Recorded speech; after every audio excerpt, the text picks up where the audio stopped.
S S ಟಿವಿಯಲ್ಲಿ ಜಾಹೀರಾತು ನೀಡಲು ಈ ನಂಬರಿಗೆ ಸಂಪರ್ಕಿಸಿ. ಇವಾಗ ನಾವೆಲ್ಲ ಆರ್ಟಿಸ್ಟು, ಸೊ ನೀನು ಹೇಳ್ಬೇಕು ಏನಂತ ಹೇಳ್ಬೇಕೀಗ. ಮೂವಿ ಚೂರು ಪಾರು ಮಾತ್ರನೇ ತೋರಿಸಿದ್ರು ಇವಾಗವರೆಗೂ.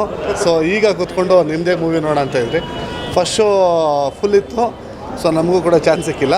ಈಗ ಮೂವಿ ನೋಡೋಕೆ ಬಂದಿದ್ದೀವಿ. ಚೂರು ಪಾರಿಗೆ ಇಷ್ಟೆಲ್ಲ ಸಂಭ್ರಮಾಚರಣೆ ನಡೀತಾ ಇದೆ. ಆಮೇಲೆ ಸಿನಿಮಾ ನೋಡಿ ಬಂದವರೆಲ್ಲ ಫುಲ್ಲು ಸೆಲೆಬ್ರೇಷನಲ್ಲಿದ್ದಾರೆ, ಗುಡ್ ವೈಬಲ್ಲಿದ್ದಾರೆ. ಸೊ ಕನ್ನಡ ಯಾವುದೇ ಮೂವಿ ಈ ಥರ ಒಂದು ಒಳ್ಳೆ ವೈಬ್ ಸಿಗ್ತಾ ಖುಷಿ ಆಗೇ ಆಗುತ್ತೆ ನೋಡೋದಕ್ಕೆ. ಆ್ಯಂಡ್ ಯಾವುದೇ ಮಲ್ಟಿಪ್ಲೆಕ್ಸಲ್ಲಿ ನೋಡೋಕ್ಕಿಂತ ಈ ಥರ ಸಿಂಗಲ್ ಸ್ಕ್ರೀನಲ್ಲಿ ನೋಡೋದಕ್ಕೆ ಒಂದು ಖುಷಿ ಇರುತ್ತೆ. ಆದ್ದರಿಂದ ಮೇಯ್ನ್ ಥಿಯೇಟ್ರ್ ಅಂತಲೇ ಹುಡ್ಕೊಂಡು ಇಲ್ಲಿಗೆ ಬಂದಿದ್ದೀರಿ ಮೂವಿ ನೋಡೋದಕ್ಕೆ. ಆ್ಯಸ್ ಎ ಆಡಿಯನ್ಸ್ ಆಗಿ ನಿಮ್ಗೆ ಏನು ಇಷ್ಟ ಆಗಿತ್ತು ಸರ್?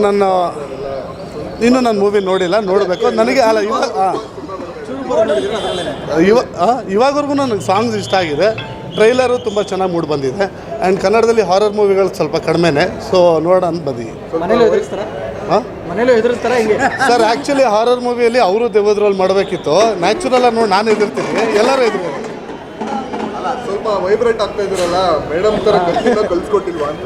ಸರ್ ಗತ್ತು ನಮಗೆ ಶಾಲೆಗ್ದಾಗ ಬಂದೇ ಬರುತ್ತೆ. ಸಂಘಟನೆಯವರು ನಾವು ಸಾಫ್ಟಾಗಿ ಮಾತಾಡೋಕೆ ಸ್ವಲ್ಪ ಯೋಚನೆ ಮಾಡ್ತೀವಿ ಅಷ್ಟೇ. ಹಾಗೆ ಓಕೆ. ಈಗ ಅಲ್ಪ ಸ್ವಲ್ಪ ನೋಡಿರೋ ಮೂವಿಲಿ ಏನು ಇಷ್ಟ ಆಯಿತು ನಿಮಗೆ? ಸರ್ ನನಗೊಂದು ಬಿಟ್ಟರೆ ನಾನು ಮೂವಿ ನೋಡ್ಕೊಂಡು ನಾನೇ ಲೈವ್ ಬಂದು ನಿಮಗೆ ಎಲ್ಲರಿಗೂ ಉತ್ತರ ಕೊಡ್ತೀನಿ. ಓಕೆ, ಅಂತೂ ಟಾಂಗ್ ಕೊಡೋದು ಕಲಿಸ್ಕೊಟ್ಟು ಶುಭ. ಸರ್ ಇಲ್ಲಾಂದರೆ ಪಡೇಸಕ್ಕಾಗ್ತಿತ್ತ ಸರ್.